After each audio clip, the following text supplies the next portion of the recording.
These are the notes on relativity.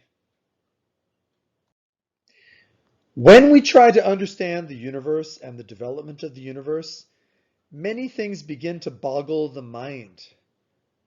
For example, how can we still see the cosmic background radiation when wasn't it really actually emitted from right here where we are? Wasn't where we are now actually part of the Big Bang, but the universe has expanded so much?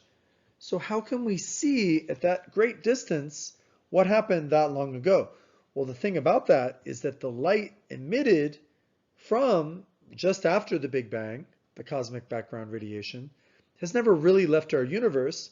It's been traveling through space as it expands, and as a consequence has been severely redshifted, so redshifted beyond the red, beyond the infrared, it's been shifted all the way into the microwave range. That's extreme redshifting. Lots of strange things happen when you talk about the fabric of our universe. To discuss this topic, we have to at least touch on relativity. Now, at least special relativity. Now, you can break up relativity into special relativity and general relativity, both of which were created by probably the most famous scientist ever. Who is it? You know, Albert Einstein. So Albert Einstein, in 1905, well over 100 years ago, came up with the postulates of special relativity. So you might think that these only relate to the big scale things, like the universe in general, but actually, this relates to understanding the nucleus of an atom, one of the smallest things we ever bother to think about. So these were his two postulates. The principle of relativity, that the laws of physics are the same in all inertial frames of reference. That means everything seems normal no matter how fast you're going. So if you drop something, it goes straight down. Okay, that happens whether you're quote unquote standing still or whether you're moving at 5,000 kilometers per second. Okay, it doesn't really make a difference. Okay, as long as you're not accelerating, that's what inertial frame means. It means that it's not accelerating, or what we sometimes call decelerating. It's not changing its velocity or its direction. Okay, so the principle of relativity, that explains why everything just feels normal. Like we don't notice the Earth spinning, do we? So this sort of should have been obvious. Remember, the Earth is spinning. At our latitude, it's spinning over 1,000 kilometers per hour, over, let's say, 700 miles per hour. But do you feel that? No. Okay. Also, the Earth is going around the sun at a much higher velocity than that. The entire solar system is moving around the galaxy, but because we're in an inertial frame, everything seems normal. That was the first principle. And to make that true, he needed the second principle of special relativity, the constancy of the speed of light in a vacuum. So this is basically that the speed of light in a vacuum has the same value, which we call c for celeritas, in all inertial frames of reference. So a lot of people misunderstand this and think that light has to always travel at the same speed. No, not at all. He was just talking about the speed of light in emptiness, in a vacuum, which is empty space. But actually, anything will slow light down. Anything. In other words, air slows light down, water slows light down, glass. Anything light has to travel through makes it travel slower. So it is not true to say that light always travels at the same speed, but it is true to say in a vacuum it does. And because the speed of light couldn't change, that made the properties of the universe sort of fold around it, bend around it. This created things like warp space and time dilation, all kinds of interesting concepts that occur because of the speed of light being a constant. No matter how fast you're moving, light still appears to move at the same speed, toward you and away from you. Interesting, right? So what is the speed of light? Well, the speed of light is a very large number. It's important to appreciate just how big it is. If we write it out in meters per second, which is what we like to use in the metric system, it's 300, not thousand, 300 million meters per second. And of course, that's a rounded off number. Okay, I'm rounding things off here. But it's 300 million meters per second. Every 1 second, 1 Mississippi, it's going to move that far. Okay, that's 300,000 kilometers, by the way. Well, we're used to miles per hour in our country. So in miles per hour, what is it? 670 million miles per hour. We think of the speed of sound as being so fast. It is so fast to us, right? We call that Mach 1. Mach 1. The speed of light is Mach 882,000. Mach 882,000. That's how much faster the speed of light is. That's why you see a lightning bolt very quickly, but then it takes a while before you hear the thunder. The thunder will take about 5 seconds to travel 1 mile. Okay, I think it's about 3 seconds to travel a kilometer.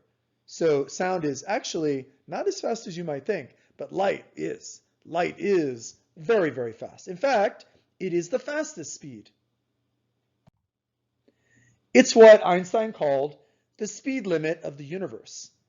So the speed limit of the universe is 10 million times faster than the speed limit on the I-5, approximately. So even though when you're in a car on the freeway traveling at top speed, it might feel like, wow, we're going fast. This is crazy. We're going really fast on this freeway. Okay, especially the way people are driving around you might freak you out. But imagine driving 10 million times faster than that. That's as fast as you can go. Okay, you don't need police to enforce the speed of light because it's impossible to go faster than the speed of light. So just realize it's a crazy huge number. That's the main point right now. So what Einstein figured out based on these postulates, now it might be hard to see how he worked that into this, but he was a pretty smart guy. His reputation is definitely warranted. Some people would say the smartest person who ever lived. Newton might debate that, and he came up with his most famous equation that everybody knows. Okay, not everybody knows what it means, but everybody has heard it. E equals mc squared. You even see it like at the beginning of Rick and Morty or whatever. Okay. So what does E equals mc squared mean? Well, it's actually important to understand this if you're going to understand chemistry. Why? Because this is how you understand why any nucleus larger than hydrogen 1 is stuck together. Why any nucleus holds together. E equals mc squared. So this equation is a mathematical statement saying that energy can be converted into mass, mass can be converted into energy, and it gives the exchange rate. Like let's say you wanted to take some dollars, convert them into pesos, well, you would go by the exchange rate between the currencies, right? So this is the exchange rate between those two currencies, energy and mass. It's not saying that energy is mass. It is saying that energy can be converted into mass.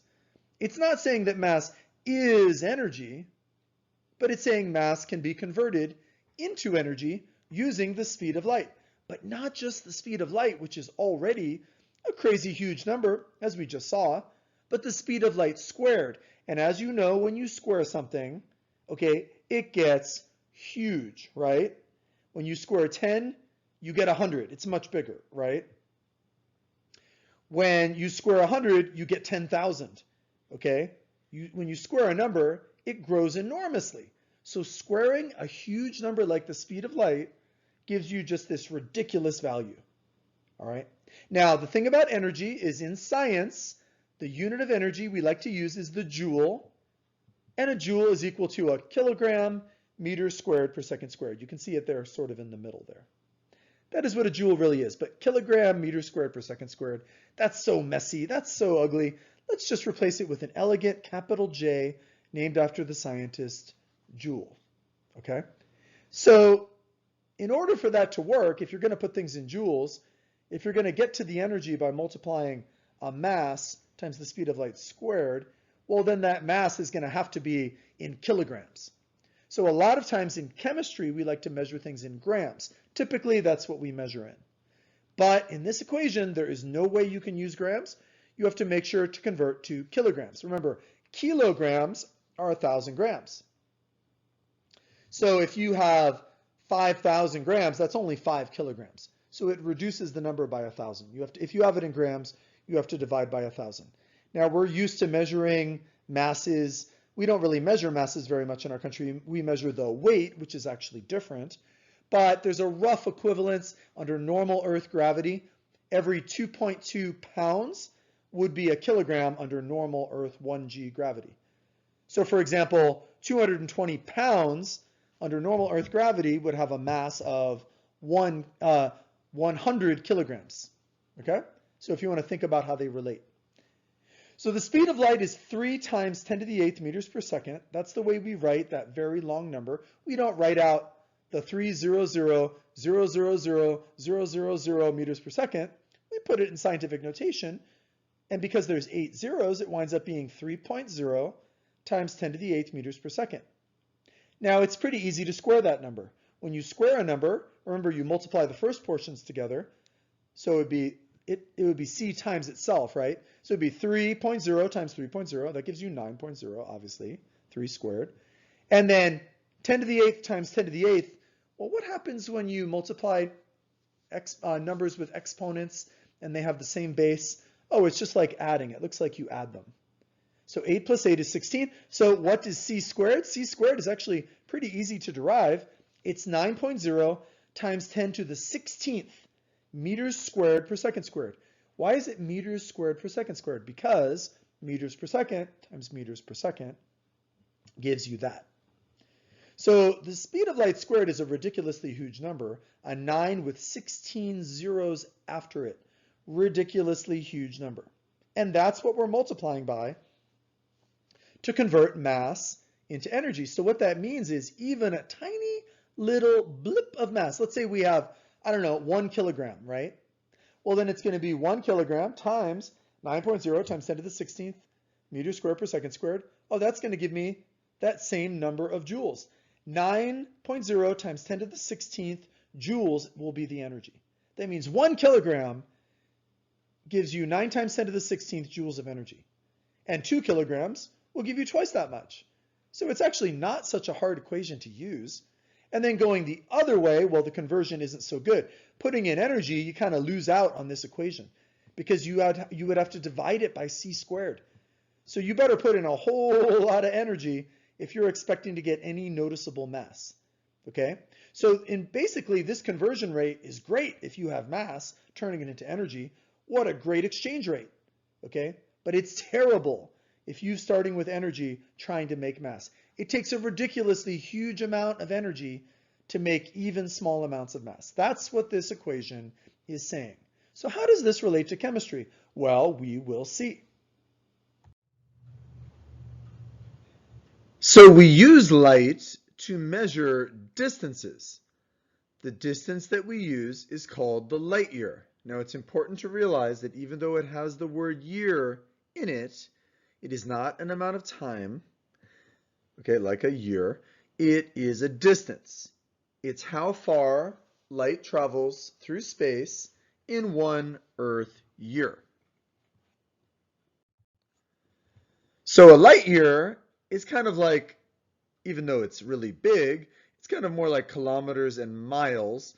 It's not at all like years and hours, okay? It's not a measurement of time. It's a measurement of distance.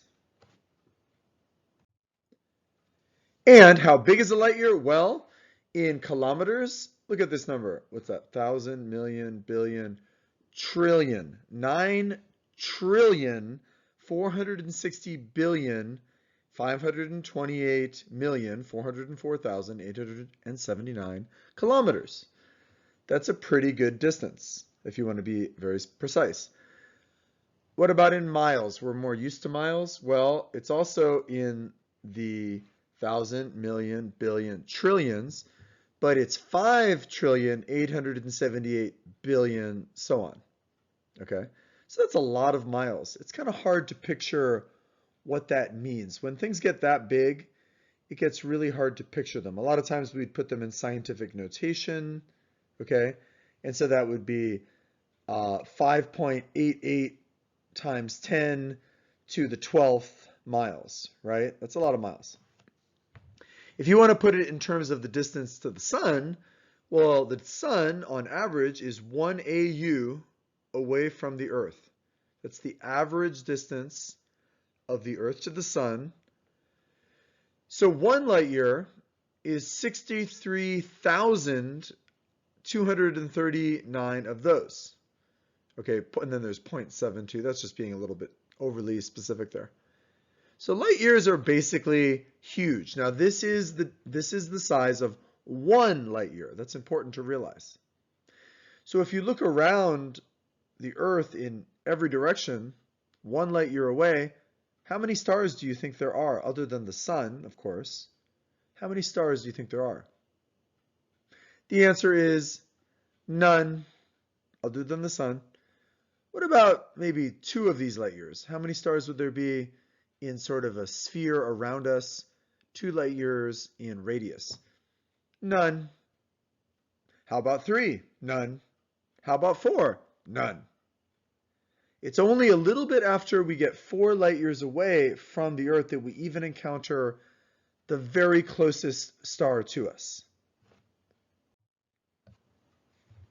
So remember that this is rounding them off. 1 light year is about 9.5 trillion kilometers, or 5.9 trillion miles. Rounding off the AU, about close to 63,000 AU. That's a little easier to remember than the exact number. So if you want to get the sense of what these distances mean, we also have the equivalent of other units of time. You could have a light hour, you could have a light minute, you could have a light second, how far light travels in those amounts of time, right? Now the moon, which is going around the Earth, that's pretty close to us. The moon is a little bit over 1 light second away from the Earth. It's 1.3 light seconds away from the Earth. That means that when we see the light that has reflected off the moon from the sun, we're seeing it 1.3 seconds later than it's actually leaving the surface. Okay, that's pretty close. What about the sun itself? Looking at the light from the sun, we're not seeing that instantaneously either, because the sun is a pretty good distance from us. It takes over 8 minutes, 8.3 minutes, for the light to travel from the sun to the Earth. Okay, so if anything changes on the surface of the sun, we're not going to see that for a little over 8 minutes. Interesting, right? That's a pretty good distance. The farthest object that we have ever made and sent into space is the Voyager 1 probe, which was launched back in the 1970s, and it's been traveling for 44 years through space at incredible speed away from the Earth. And after all that time, keep in mind it's been traveling for 44 years, about as fast as we can make something go. It's only gotten 21 light hours away from the Earth. It's not even 1 light day away from the Earth. So think about that.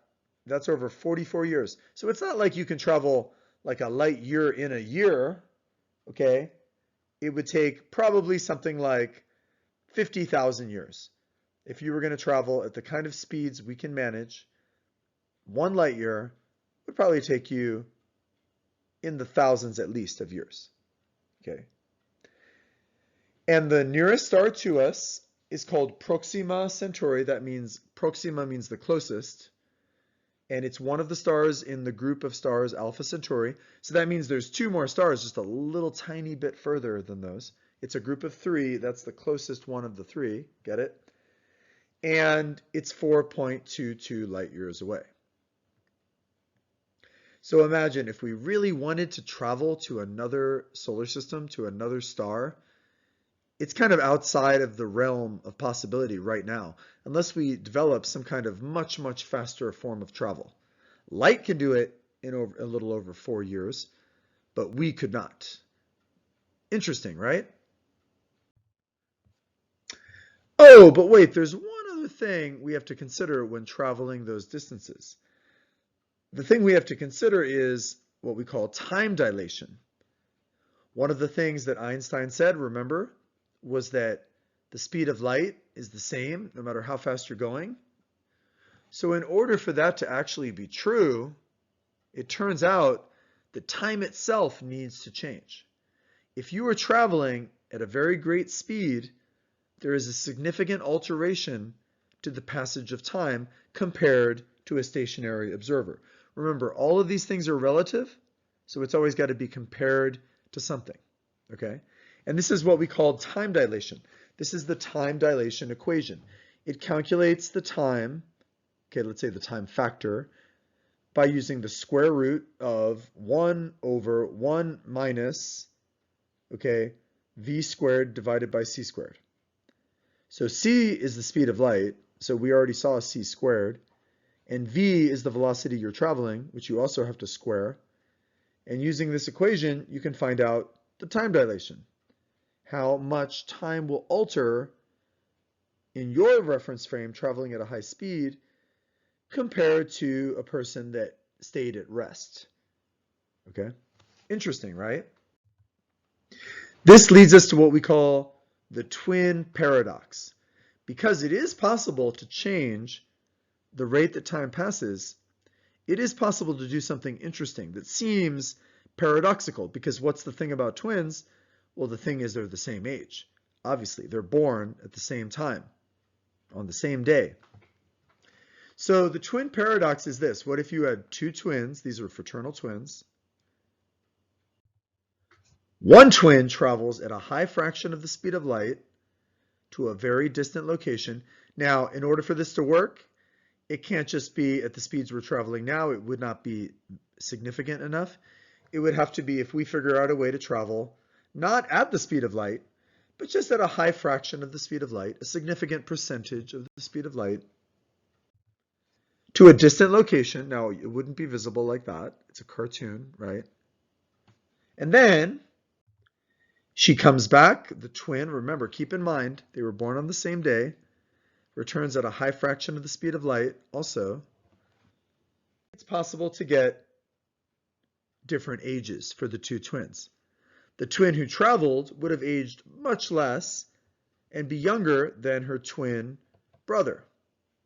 That seems like a paradox because, of course, twins are supposed to be the same age.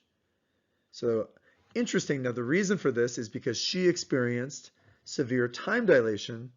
So from her point of view, the journey did not take as long as it did for her brother, who remained stationary, okay, remained on Earth.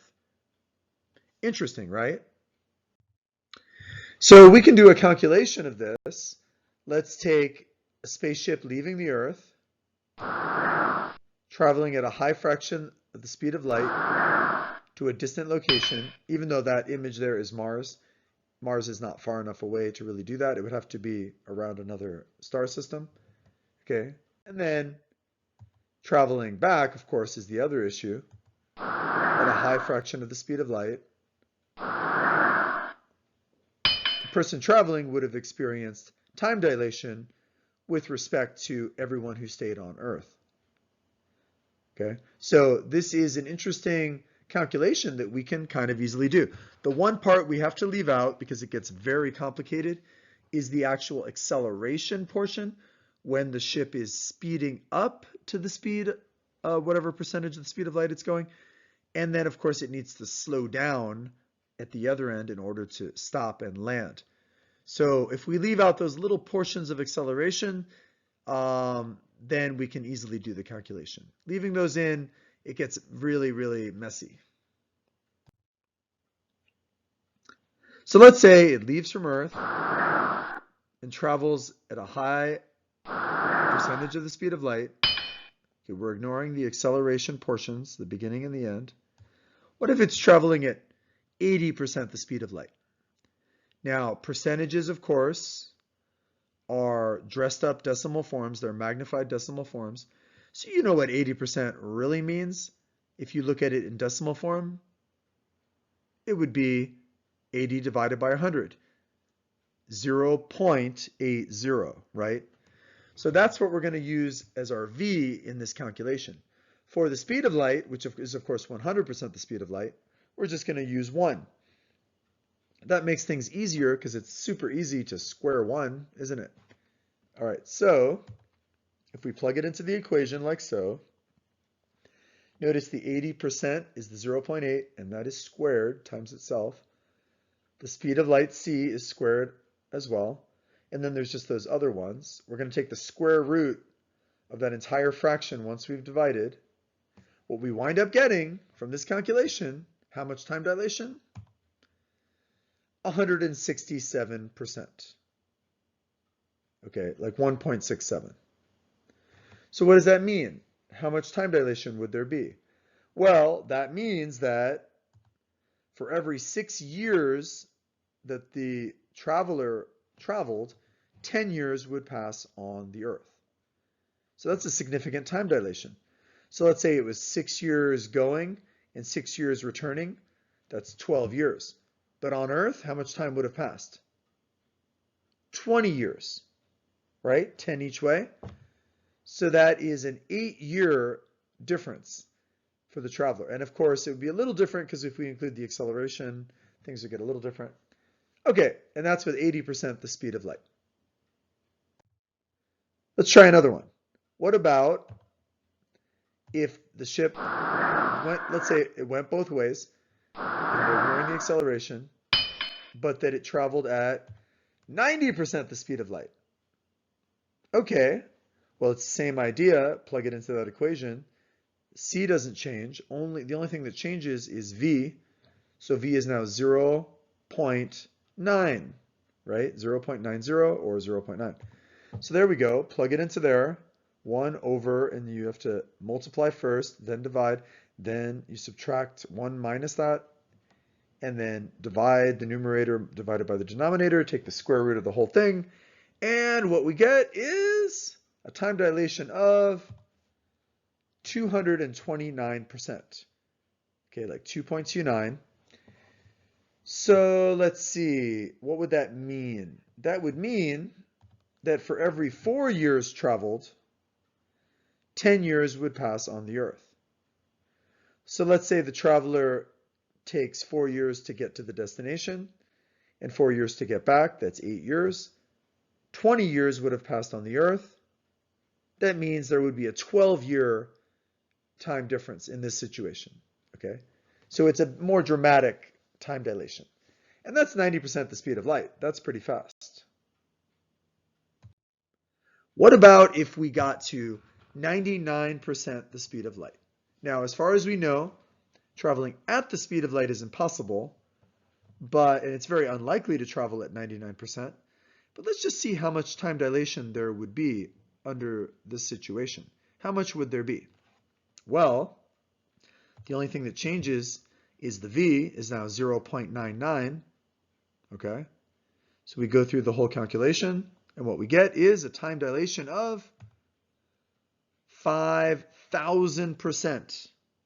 Okay, you can have percentages bigger than 100, obviously.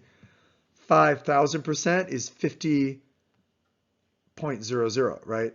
So what does that mean? That means, in this case, for every 10 weeks traveled, 10 years have passed on the Earth. So the traveler could go out for 10 weeks to come back. Okay, that's 20 weeks. It's about 5 months. Let's just say half a year. And then on Earth, 20 years would have passed. So let's say the traveler only experienced about 5 or 6 months. The people on Earth, 20 years. So then they're off by about 19 and a half years difference. That's a pretty extreme time dilation. Okay, and so from the point of view of the traveler, hasn't been gone very long. But on Earth, it seems like a long time. So this is an interesting property that we experience because As Einstein said, the speed of light has to be the same in a vacuum no matter how fast you're going. This is one of the weird side effects of that, called time dilation. By the way, there also is a very, very small amount of time dilation when you're going at much lower speeds.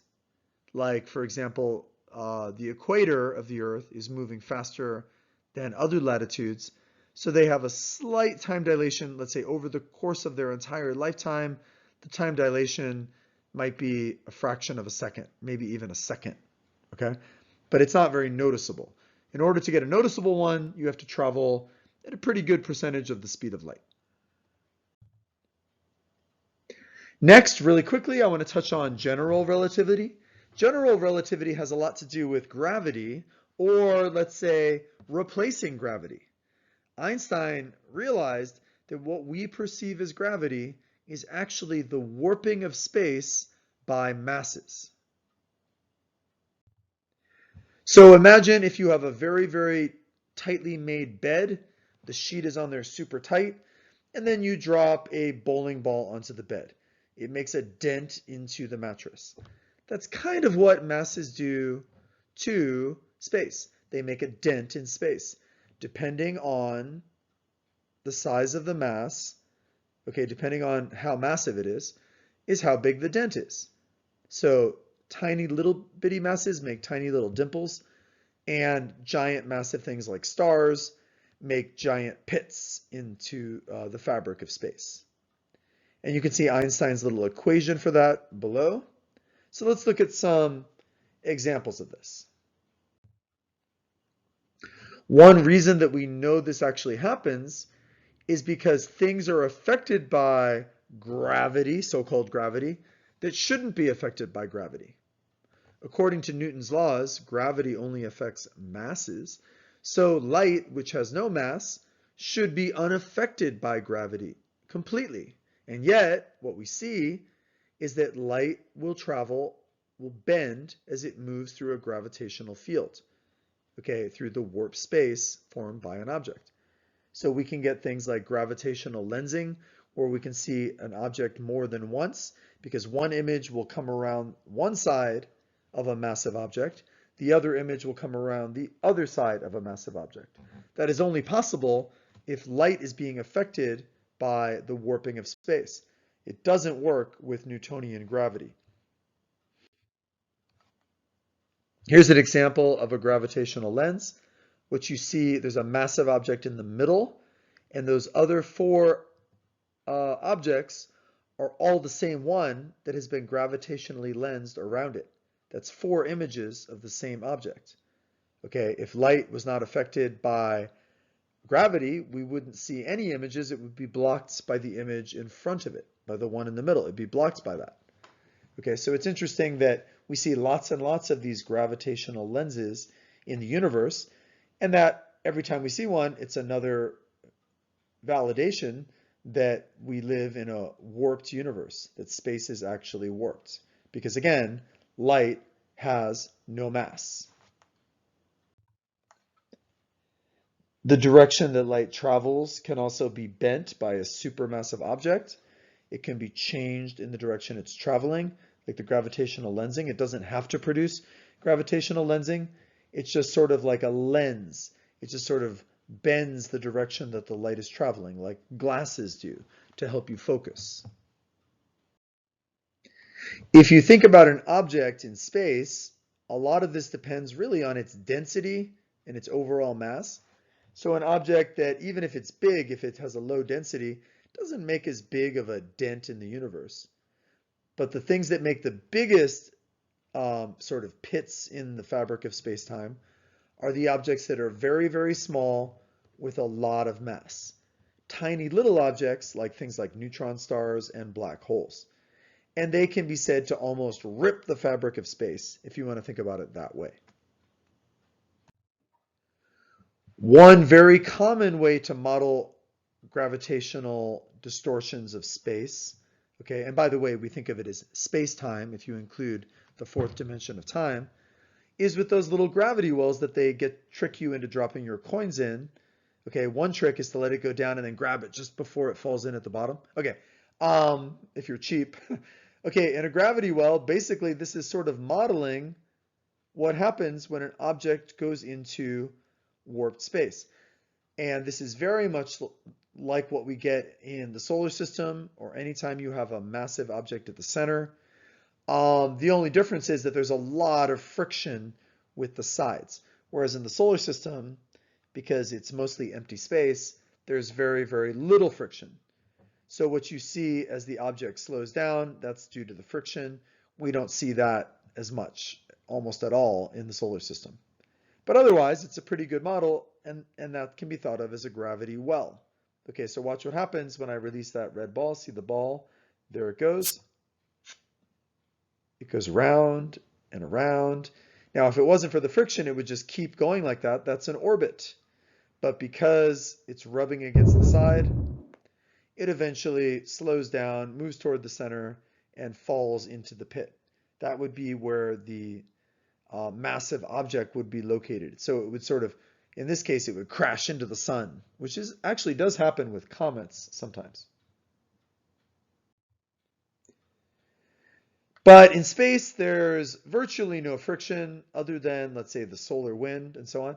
So if we imagine the solar system more like this, there's the sun at the bottom of that pit. It's basically made a giant dent in the universe. And an object like the Earth is basically just moving in essentially a straight line, but in warped space, which turns into an elliptical orbit. That's what we call a stable orbit. Okay, at least over the short term, it can be altered by other factors, but it's an orbit that does not decay because it does not have much friction. Here's another form of stable orbit. You don't have to be the same distance away. It turns out you can also repeat a similar pattern like this, okay, getting closer and farther away. Now, the Earth does this a little bit. The Earth does get slightly closer to the sun, which actually occurs in January, around January 3rd, and slightly further from the sun, which actually occurs around the 4th of July, is when we're furthest from the sun, surprisingly. Okay, even though it's hot, we're far from the sun. And other objects do this more dramatically. You can sort of really see the elliptical effect. This is also a stable orbit. Okay, here's another example. Okay, it's slightly in between those. So there's lots of variations on this, and you can notice because of the warping of space, these really never get out of the system. They never escape from the sun. They also don't fall into the center, into the sun. But then if you have an unstable orbit, okay, depending on the trajectory that it's coming in, a lot of unstable orbits can decay, and then they smash into the sun. And again, as I said, many comets will have unstable orbits. So what gives it an unstable orbit depends on its initial conditions mostly. It's not really due to friction like we see in the gravity well, but it can be altered by gravity from objects in the solar system, but primarily it has a lot to do with the initial trajectory as it's coming in. Okay? So when you have a black hole, it's kind of like a bottomless pit. It's almost like you've dropped something through space that has left a hole that goes basically to a bottomless pit. It would be like dropping something on the tightly made bed that goes entirely through the bed. Okay? Some would argue that when you're inside of a black hole, it's like exiting the universe because we can't observe what's happening inside the black hole. But for all intents and purposes, if you're far enough away from the black hole, the gravity acts the same as anything else. So as long as you're far enough away from it, it's just like a big star, okay, in terms of its gravity. The weird things happen when you get close to it, when you get to what they call the event horizon. Okay, the event horizon is the limit where we can get information from the black hole. So anything that goes beyond that, we have no way of observing, no knowledge of it. Okay? So an object that passes inside the event horizon, well, we're assuming that it goes in and falls into the black hole, but we can't observe that portion. We can just observe it when it crosses the event horizon. There is also extreme time dilation due to the gravitational distortion. That's another way time dilation can be formed, by extreme gravitational forces. And the only thing we know about this is that that does add to the mass of the black hole. And when you add to the mass of the black hole, guess what? The event horizon expands just ever so slightly. So as black holes consume more and more materials, they actually grow larger in terms of their mass, and you can detect that by its gravity and the expansion of its event horizon. So warping of space-time is what is really happening.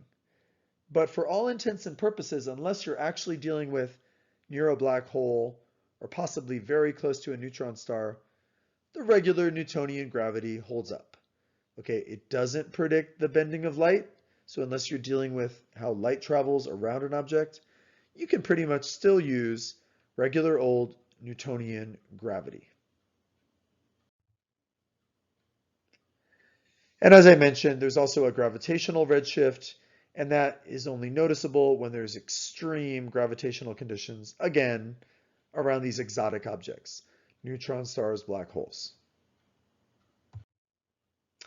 So those are the end of the notes on relativity. I hope you found it interesting.